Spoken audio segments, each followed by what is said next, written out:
अथ श्रीव्यासराजयति कृतम् यन्त्रोद्धारकहनुमत्स्तोत्रम्। नमामि दूतं रामस्य सुखदं च सुरद्रुमम्। पीनवृत्तमहाबाहुं सर्वशत्रुनिवारणम्। नानारत्नसमायुक्तं कुण्डलादिविराजितं। सर्वदाभीष्टदातारं सतां वै दृढमाहवे। वासिनं चक्रतीर्थस्य दक्षिणस्थगिरौ सदा। तुङ्गाम्बोधितरङ्गस्य वातेन परिशोभिते। नानादेशगतैः सद्भिः सेव्यमानं नृपोत्तमैः। धूपदीपादिनैवेद्यैः पञ्चखाद्यैश्च शक्तितः। भजामि श्रीहनुमन्तं हेमकान्तिसमप्रभम्। व्यासतीर्थयतीन्द्रेण पूजितं च विधानतः। त्रिवारं यः पठेन्नित्यं स्तोत्रं भक्त्या द्विजोत्तमः। वाञ्छितं लभतेऽभीष्टं षण्मासाभ्यन्तरे खलु। पुत्रार्थी लभते पुत्रं यशोर्थी लभते यशः। विद्यार्थी लभते विद्यां धनार्थी लभते धनम्। सर्वथा मास्तु सन्देहो हरिः साक्षी जगत्पतिः। यः करोत्यत्र सन्देहं स याति नरकं ध्रुवम्। इति श्रीव्यासराजयति कृतम् यन्त्रोद्धारकहनुमत्स्तोत्रम्।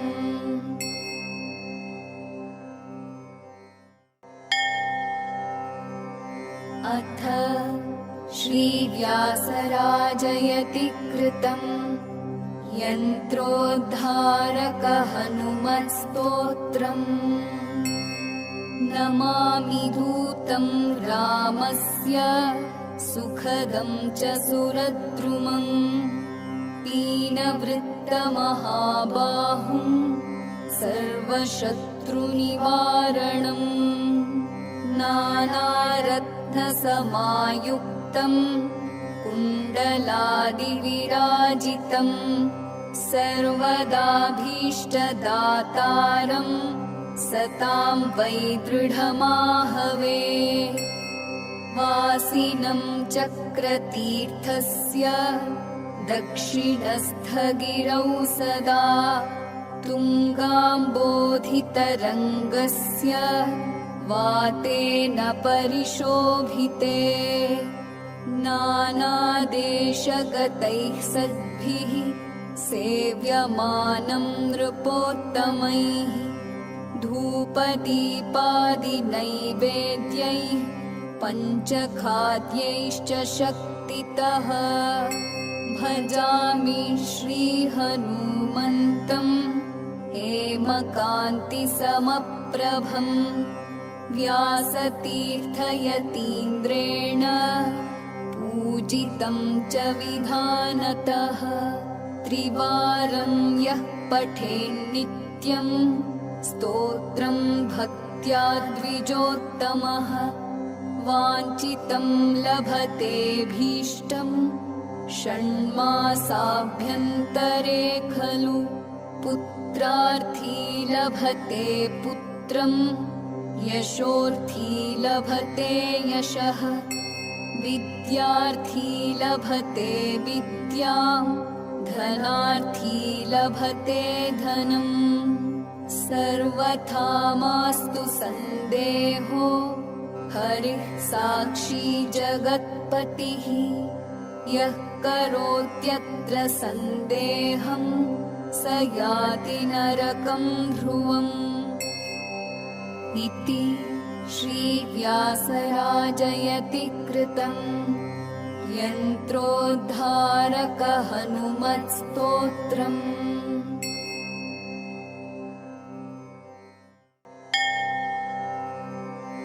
अथ श्रीव्यासराजयति कृतम् यन्त्रोद्धारकहनुमत्स्तोत्रम्। नमामि दूतं रामस्य सुखदं च सुरद्रुमम् पीनवृत्तमहाबाहुं सर्वशत्रुनिवारणम् नानारत्नसमायुक्तं कुण्डलादिविराजितं सर्वदाभीष्टदातारं सतां वै दृढमाहवे वासिनं चक्रतीर्थस्य दक्षिणस्थगिरौ सदा तुङ्गाम्बोधितरङ्गस्य वातेन परिशोभिते नानादेशगतैः सद्भिः सेव्यमानं नृपोत्तमैः धूपदीपादिनैवेद्यैः पञ्चखाद्यैश्च शक्तितः भजामि श्रीहनुमन्तम् हेमकान्तिसमप्रभम् व्यासतीर्थयतीन्द्रेण पूजितं च विधानतः त्रिवारं यः पठेन्नित्यम् स्तोत्रं भक्त्या द्विजोत्तमः वाञ्छितं लभतेऽभीष्टं षण्मासाभ्यन्तरे खलु पुत्रार्थी लभते पुत्रं यशोर्थी लभते यशः विद्यार्थी लभते विद्यां धनार्थी लभते धनम् सर्वथा मास्तु सन्देहो हरिः साक्षी जगत्पतिः यः करोत्यत्र सन्देहं स याति नरकं ध्रुवम् इति श्रीव्यासराजयति कृतम् यन्त्रोद्धारकहनुमत्स्तोत्रम्।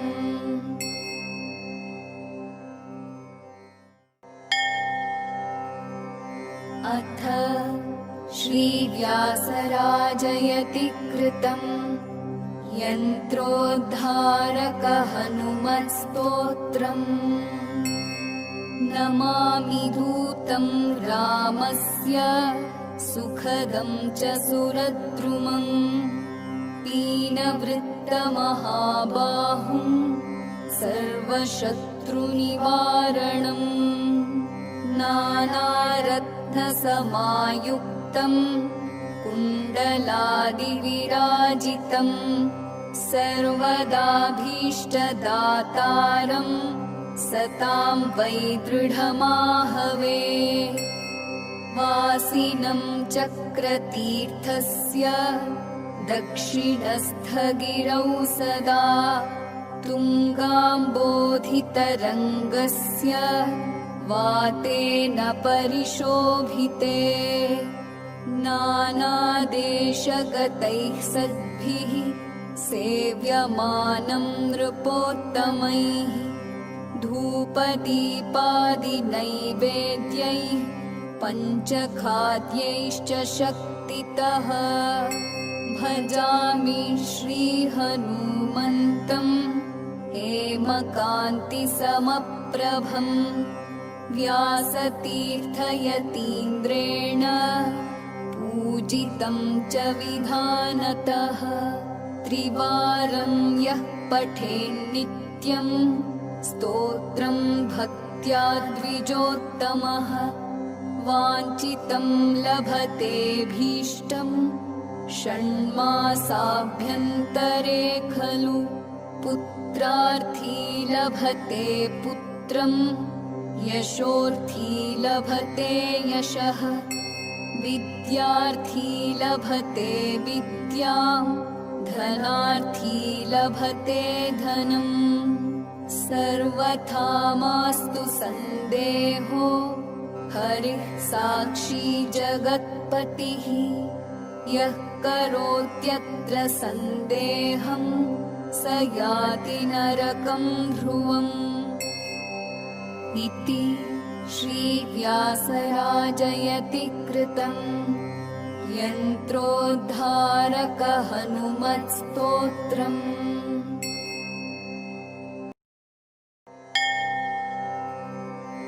अथ श्रीव्यासराजयति कृतं यन्त्रोद्धारक हनुमत्स्तोत्रम्।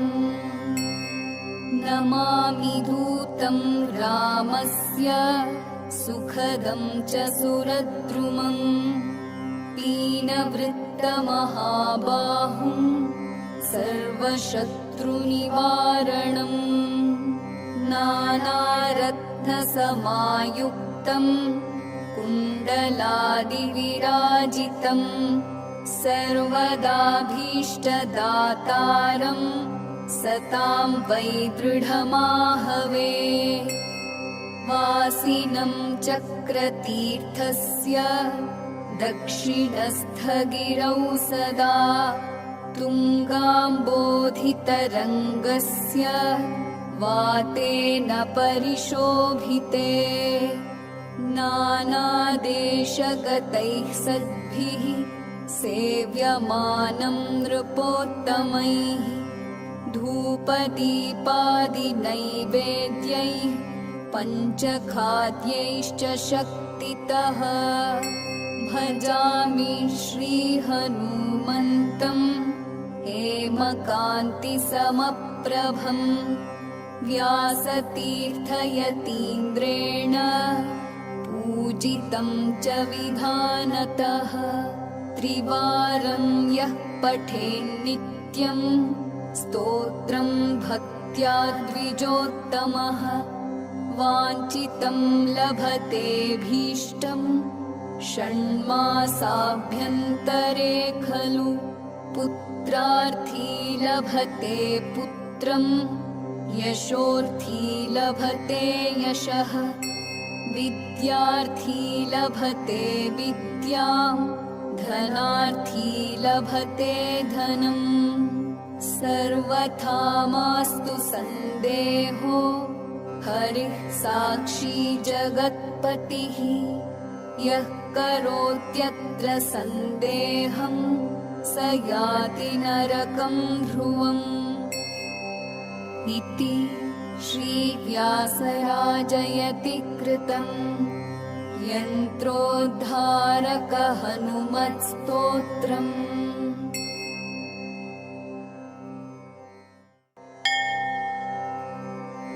अथ श्रीव्यासराजयति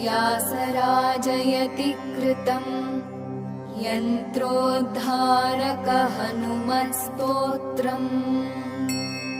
नमामि दूतं रामस्य सुखदं च सुरद्रुमं पीनवृत्तमहाबाहुं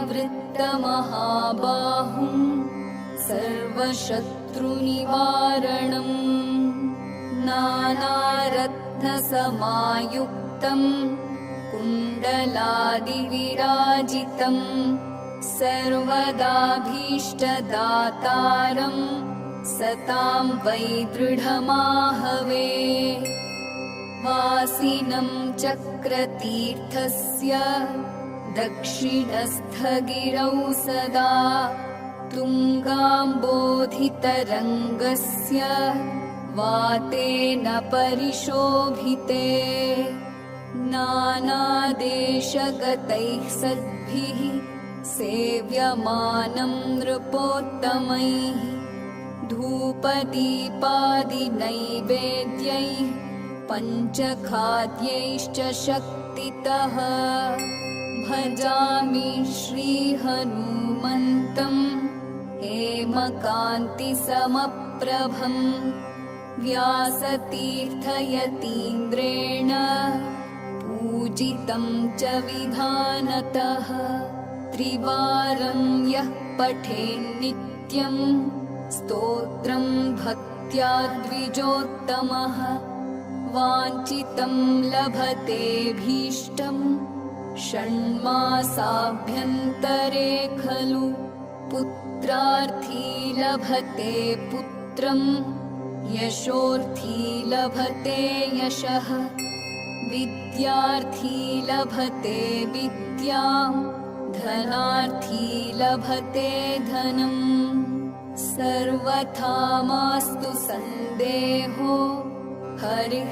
साक्षी जगत्पतिः यः करोत्यत्र सन्देहं स याति नरकं ध्रुवम् इति श्रीव्यासराजयति कृतं यन्त्रोद्धारकहनुमत्स्तोत्रम्।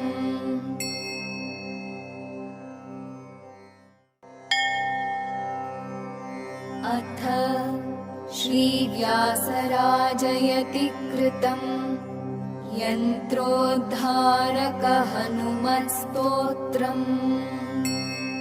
नमामि दूतं रामस्य सुखदं च सुरद्रुमं पीनवृत्तमहाबाहुं सर्वशत्रुनिवारणम् नानारत्नसमायुक्तं कुण्डलादिविराजितं सर्वदाभीष्टदातारम् सतां वै दृढमाहवे वासिनं चक्रतीर्थस्य दक्षिणस्थगिरौ सदा तुङ्गाम्बोधितरङ्गस्य वातेन परिशोभिते नानादेशगतैः सद्भिः सेव्यमानं नृपोत्तमैः धूपदीपादिनैवेद्यैः पञ्चखाद्यैश्च शक्तितः भजामि श्रीहनुमन्तम् हेमकान्तिसमप्रभम् व्यासतीर्थयतीन्द्रेण पूजितं च विधानतः त्रिवारं यः पठेन्नित्यम् स्तोत्रं भक्त्या द्विजोत्तमः वाञ्छितं लभतेऽभीष्टं षण्मासाभ्यन्तरे खलु पुत्रार्थी लभते पुत्रं यशोर्थी लभते यशः विद्यार्थी लभते विद्यां धनार्थी लभते धनम् सर्वथा मास्तु सन्देहो हरिः साक्षी जगत्पतिः यः करोत्यत्र सन्देहं स याति नरकं ध्रुवम् इति श्रीव्यासराजयति कृतं यन्त्रोद्धारकहनुमत्स्तोत्रम्।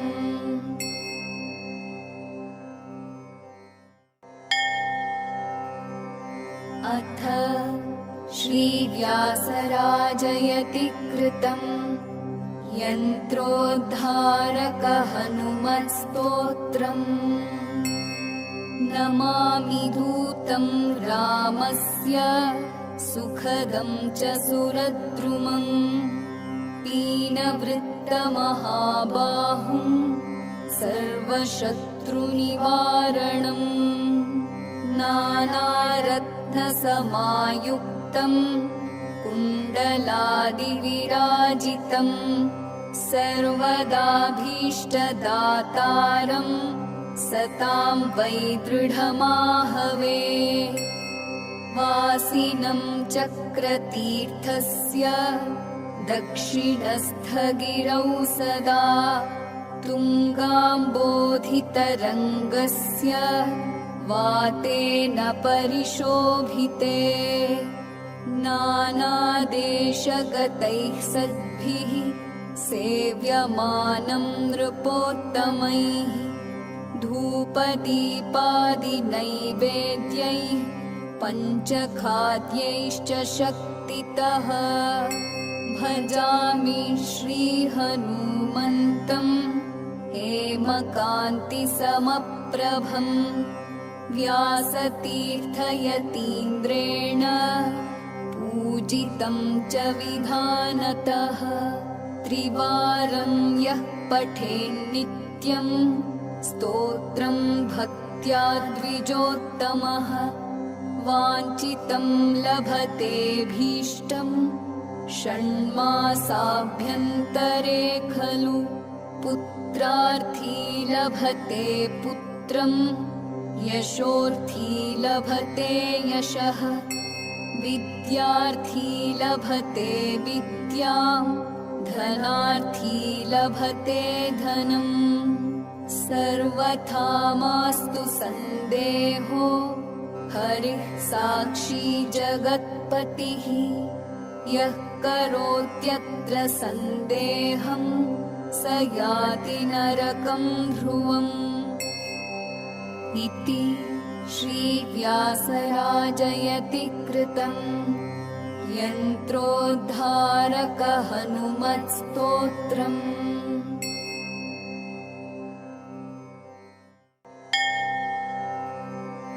अथ श्रीव्यासराजयति कृतम् यन्त्रोद्धारक हनुमत्स्तोत्रम्। नमामि दूतं रामस्य सुखदं च सुरद्रुमं पीनवृत्तमहाबाहुं सर्वशत्रुनिवारणम् नानारत्नसमायुक्तं कुण्डलादिविराजितं सर्वदाभीष्टदातारं सतां वै दृढमाहवे वासिनं चक्रतीर्थस्य दक्षिणस्थगिरौ सदा तुङ्गाम्बोधितरङ्गस्य वातेन परिशोभिते नानादेशगतैः सद्भिः सेव्यमानं नृपोत्तमैः धूपदीपादिनैवेद्यैः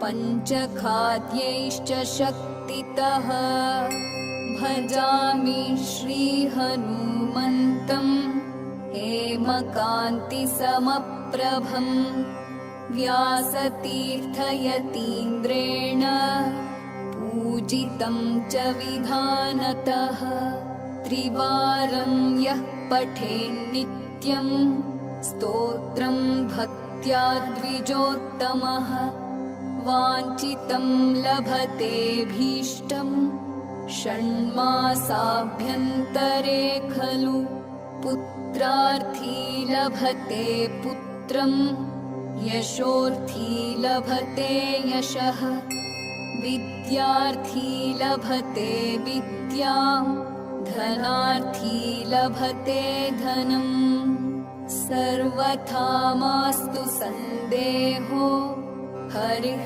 साक्षी जगत्पतिः यः करोत्यत्र सन्देहं स याति नरकं ध्रुवम् इति श्रीव्यासराजयति कृतम् यन्त्रोद्धारक हनुमत्स्तोत्रम्।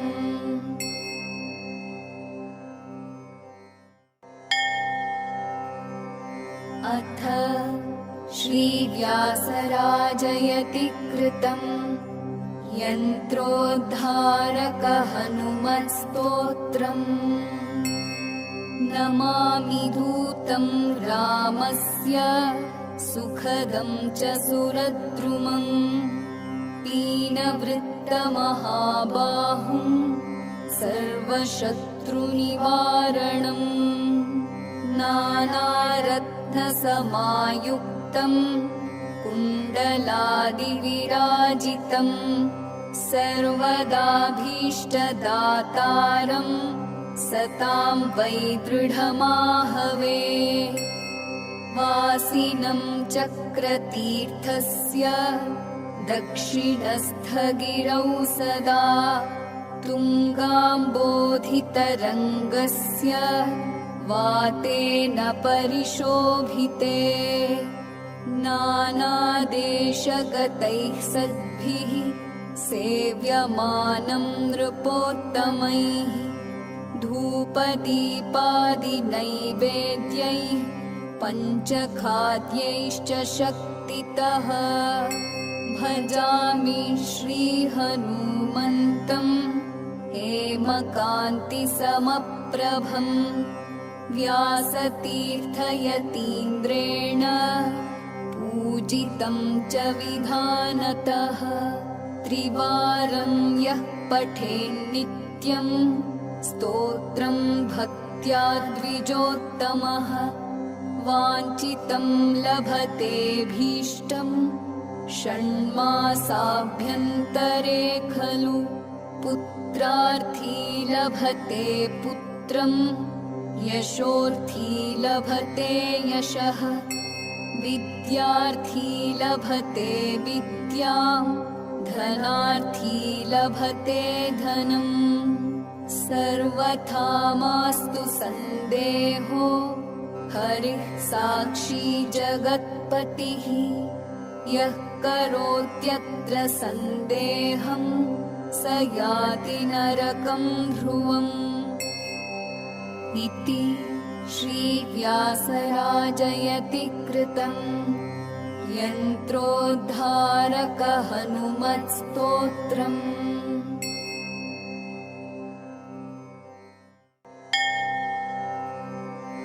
अथ श्रीव्यासराजयति कृतं यन्त्रोद्धारकहनुमत्स्तोत्रम् नमामि दूतं रामस्य सुखदं च सुरद्रुमं पीनवृत्तमहाबाहुं सर्वशत्रुनिवारणम् नानारत्नसमायुक्तं कुण्डलादिविराजितं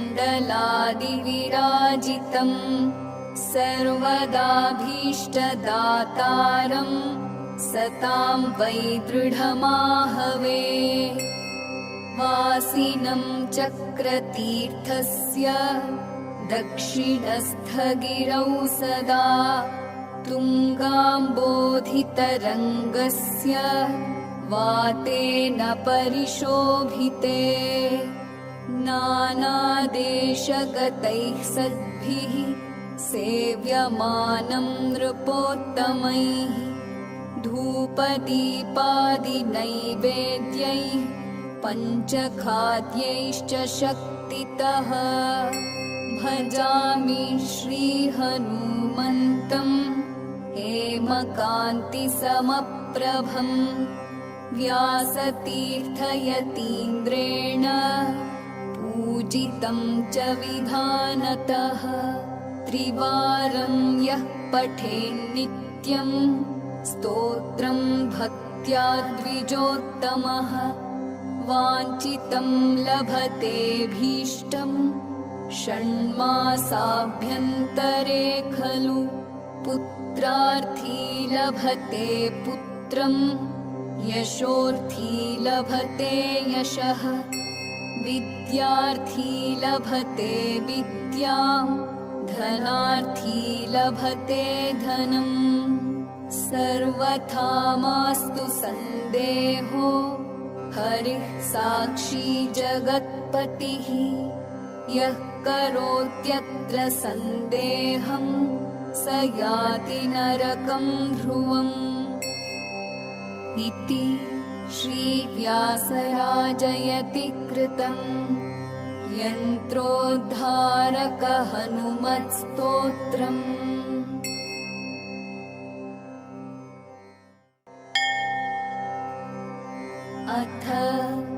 श्रीव्यासराजयति कृतं यन्त्रोद्धारक हनुमत्स्तोत्रम् नमामि दूतं रामस्य सुखदं च सुरद्रुमं पीनवृत्तमहाबाहुं सर्वशत्रुनिवारणम् नानारत्नसमायुक्तं कुण्डलादिविराजितं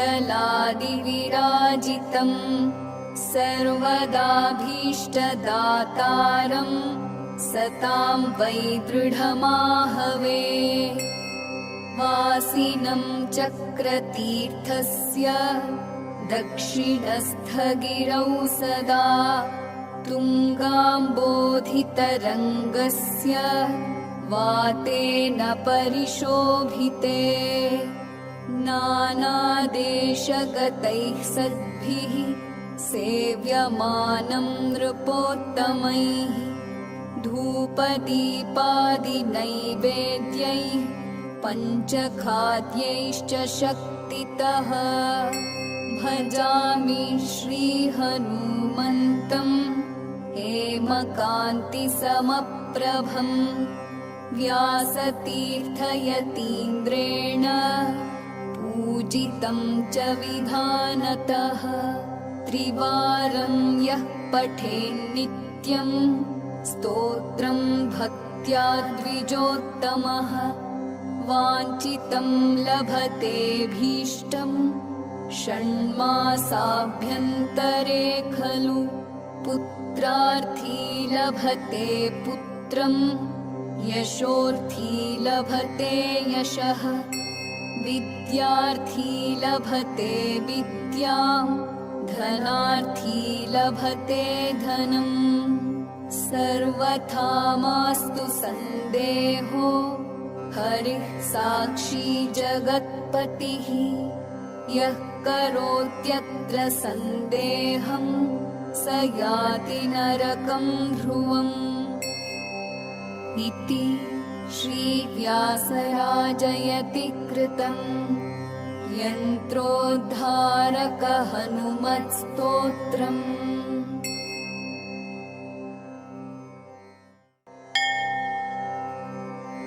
अथ श्रीव्यासराजयति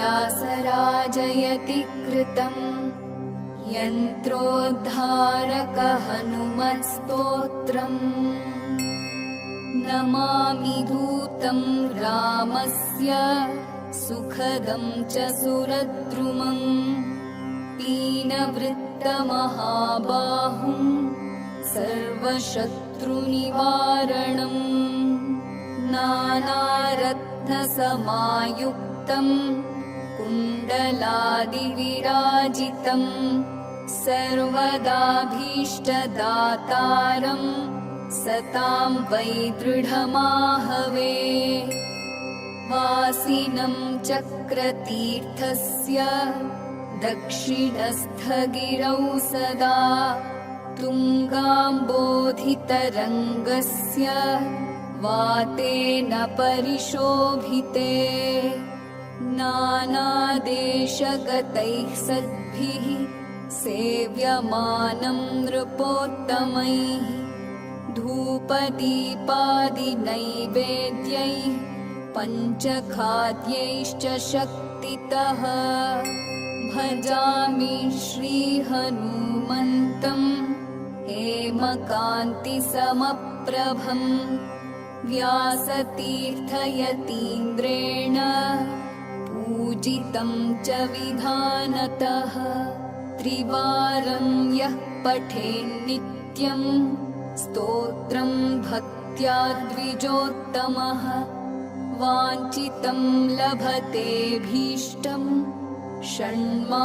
षण्मासाभ्यन्तरे खलु पुत्रार्थी लभते पुत्रं यशोर्थी लभते यशः विद्यार्थी लभते विद्यां धनार्थी लभते धनम् सर्वथा मास्तु सन्देहो हरिः साक्षी जगत्पतिः यः करोत्यत्र सन्देहं स याति नरकं ध्रुवम् इति श्रीव्यासराजयति कृतम् यन्त्रोद्धारक हनुमत्स्तोत्रम्।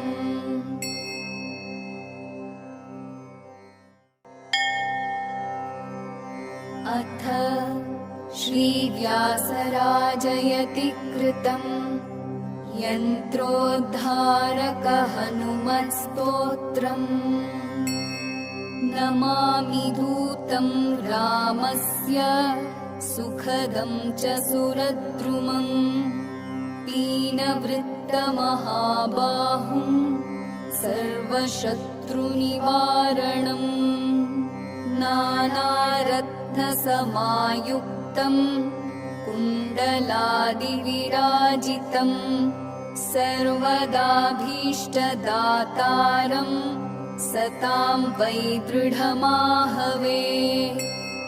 वासिनं चक्रतीर्थस्य दक्षिणस्थगिरौ सदा तुङ्गाम्बोधितरङ्गस्य वातेन परिशोभिते नानादेशगतैः सद्भिः सेव्यमानं नृपोत्तमैः धूपदीपादिनैवेद्यैः पञ्चखाद्यैश्च शक्तितः भजामि श्रीहनुमन्तं हेमकान्तिसमप्रभं व्यासतीर्थयतीन्द्रेण पूजितं च विधानतः त्रिवारं यः पठेन्नित्यं स्तोत्रं भक्त्या द्विजोत्तमः वाञ्छितं लभतेऽभीष्टं षण्मासाभ्यन्तरे खलु पुत्रार्थी लभते पुत्रं यशोर्थी लभते यशः विद्यार्थी लभते विद्यां धनार्थी लभते धनम् सर्वथा मास्तु सन्देहो हरिः साक्षी जगत्पतिः यः करोत्यत्र सन्देहं स याति नरकं ध्रुवम् इति श्रीव्यासराजयति कृतम् यन्त्रोद्धारक हनुमत्स्तोत्रम्।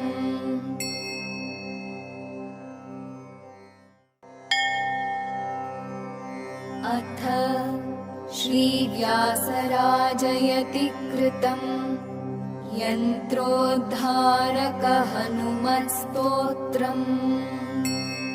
नमामि दूतं रामस्य सुखदं च सुरद्रुमं पीनवृत्तमहाबाहुं सर्वशत्रुनिवारणम् नानारत्नसमायुक्तं कुण्डलादिविराजितं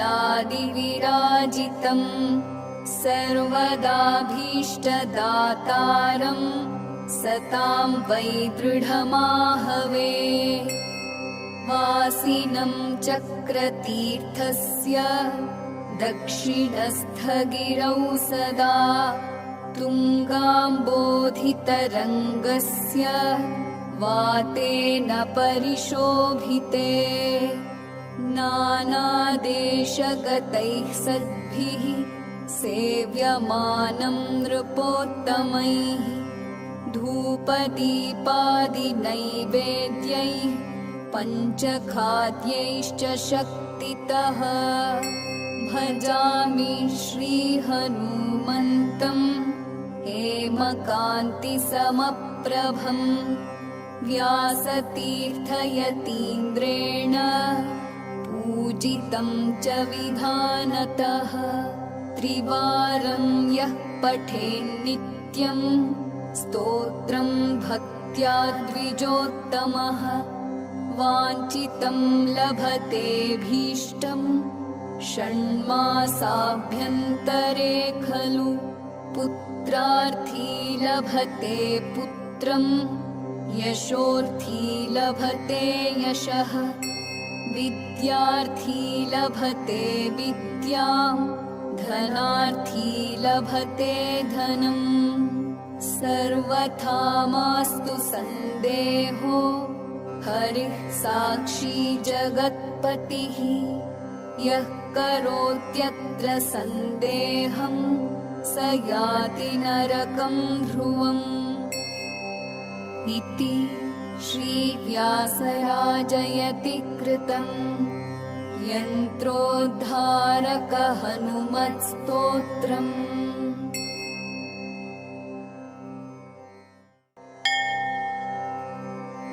अथ श्रीव्यासराजयति कृतं यन्त्रोद्धारकहनुमत्स्तोत्रम्। नमामि दूतं रामस्य सुखदं च सुरद्रुमं पीनवृत्तमहाबाहुं सर्वशत्रुनिवारणम् नानारत्नसमायुक्तं कुण्डलादिविराजितं सर्वदाभीष्टदातारं सतां वै दृढमाहवे वासिनं चक्रतीर्थस्य दक्षिणस्थगिरौ सदा तुङ्गाम्बोधितरङ्गस्य वातेन परिशोभिते नानादेशगतैः सद्भिः सेव्यमानं नृपोत्तमैः धूपदीपादिनैवेद्यैः पञ्चखाद्यैश्च शक्तितः भजामि श्रीहनुमन्तम् हेमकान्तिसमप्रभम्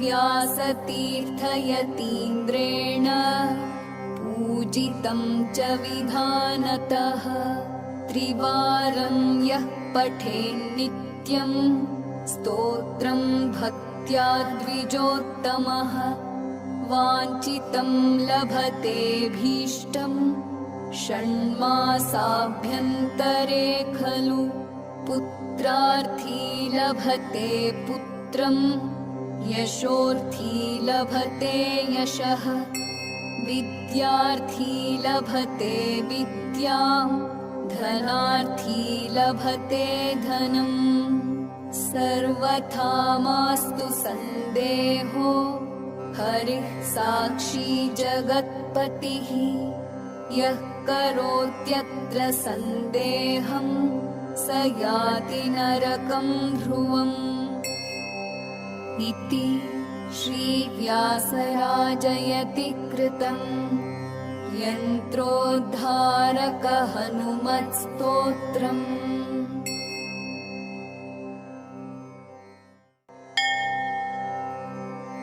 अथ श्रीव्यासराजयति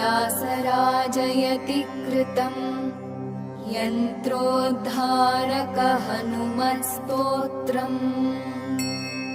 नमामि दूतं रामस्य सुखदं च सुरद्रुमं पीनवृत्तमहाबाहुं सर्वशत्रुनिवारणम् नानारत्नसमायुक्तं कुण्डलादिविराजितं सर्वदाभीष्टदातारं सतां वै दृढमाहवे वासिनं चक्रतीर्थस्य दक्षिणस्थगिरौ सदा तुङ्गाम्बोधितरङ्गस्य वातेन परिशोभिते नानादेशगतैः सद्भिः सेव्यमानं नृपोत्तमैः धूपदीपादिनैवेद्यैः पञ्चखाद्यैश्च शक्तितः भजामि श्रीहनुमन्तम् हेमकान्तिसमप्रभम् समप्रभम् व्यासतीर्थयतीन्द्रेण पूजितं च विधानतः त्रिवारं यः पठेन्नित्यं स्तोत्रं भक्त्या द्विजोत्तमः वाञ्छितं लभतेऽभीष्टं षण्मासाभ्यन्तरे खलु पुत्रार्थी लभते पुत्रं यशोर्थी लभते यशः विद्यार्थी लभते विद्यां धनार्थी लभते धनम् सर्वथा मास्तु सन्देहो हरिः साक्षी जगत्पतिः यः करोत्यत्र सन्देहं स याति नरकं ध्रुवम् इति श्रीव्यासराजयति कृतम् यन्त्रोद्धारक हनुमत्स्तोत्रम्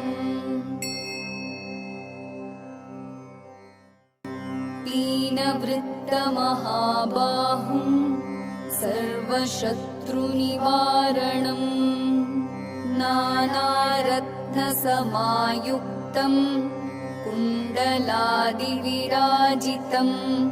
सर्वदाभीष्टदातारं सतां वै दृढमाहवे वासिनं चक्रतीर्थस्य दक्षिणस्थगिरौ सदा तुङ्गाम्बोधितरङ्गस्य वातेन परिशोभिते नानादेशगतैः सद्भिः सेव्यमानं नृपोत्तमैः धूपदीपादिनैवेद्यैः पञ्चखाद्यैश्च शक्तितः भजामि श्रीहनुमन्तम् हेमकान्तिसमप्रभम् व्यासतीर्थयतीन्द्रेण पूजितं च विधानतः त्रिवारं यः पठेन्नित्यं स्तोत्रं भक्त्या द्विजोत्तमः वाञ्छितं लभतेऽभीष्टं षण्मासाभ्यन्तरे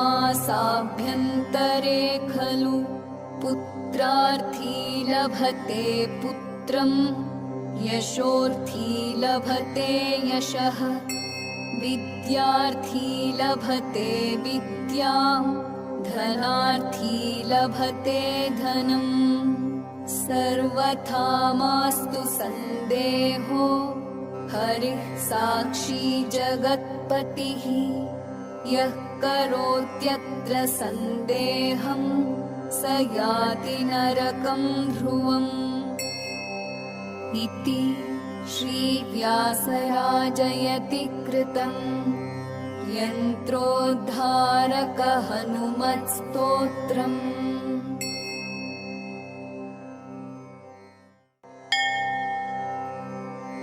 अथ श्रीव्यासराजयति कृतम् यन्त्रोद्धारक हनुमत्स्तोत्रम् नमामि दूतं रामस्य सुखदं च सुरद्रुमं पीनवृत्तमहाबाहुं सर्वशत्रुनिवारणम्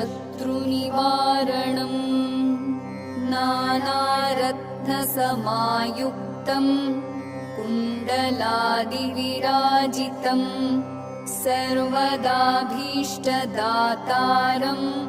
सतां वै दृढमाहवे वासिनं चक्रतीर्थस्य दक्षिणस्थगिरौ सदा तुङ्गाम्बोधितरङ्गस्य वातेन परिशोभिते नानादेशगतैः सद्भिः सेव्यमानं नृपोत्तमैः धूपदीपादिनैवेद्यैः पञ्चखाद्यैश्च शक्तितः भजामि श्रीहनुमन्तम् हनुमन्तं हेमकान्तिसमप्रभं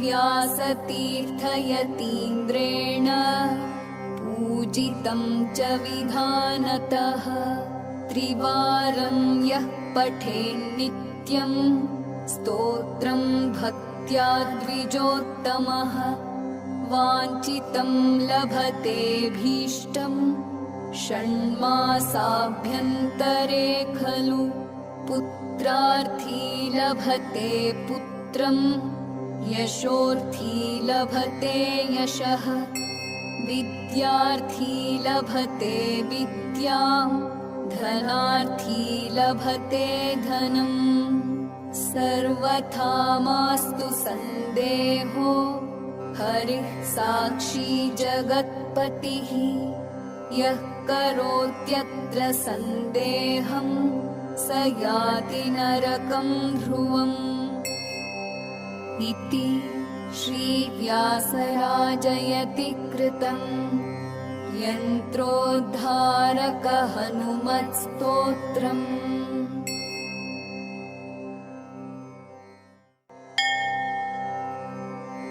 अथ श्रीव्यासराजयति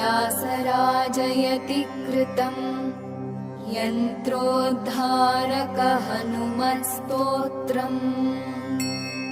नमामि दूतं रामस्य सुखदं च सुरद्रुमं पीनवृत्तमहाबाहुं सर्वशत्रुनिवारणम् नानारत्नसमायुक्तं कुण्डलादिविराजितं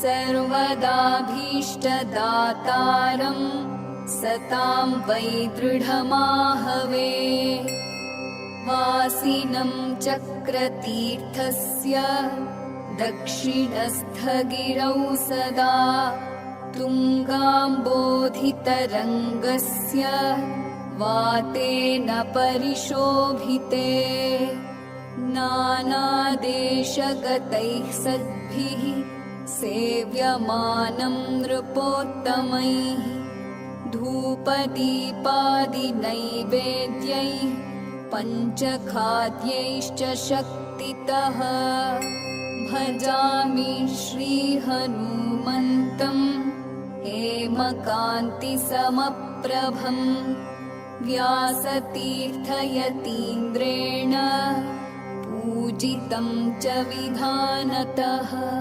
त्रिवारं यः पठेन्नित्यं स्तोत्रं भक्त्या द्विजोत्तमः वाञ्छितं लभतेऽभीष्टं षण्मासाभ्यन्तरे खलु पुत्रार्थी लभते पुत्रं यशोर्थी लभते यशः विद्यार्थी लभते विद्यां धनार्थी लभते धनम् सर्वथा मास्तु सन्देहो हरिः साक्षी जगत्पतिः यः करोत्यत्र सन्देहं स याति नरकं ध्रुवम् इति श्रीव्यासराजयति कृतं यन्त्रोद्धारक हनुमत्स्तोत्रम्।